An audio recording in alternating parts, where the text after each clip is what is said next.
2009-cu ildən sonra doğulan hər kəsə tütün məlumatlarının satışı ömürlük qadağan olunacaq. Bəli, səhv eşitmədiniz.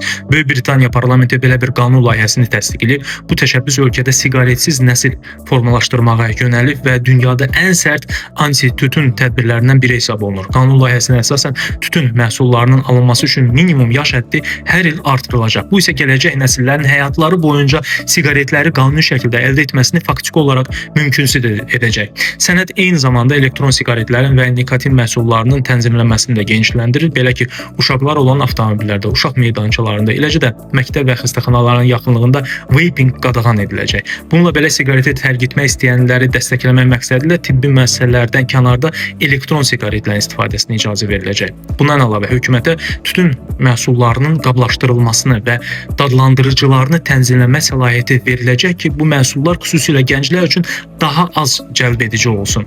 Təşəbbüsün əsas məqsədi siqaret çəkmə ilə əlaqəli xəstəliklərin və ölüm hallarının sayını əhəmiyyətli dərəcədə azaltmaqdır.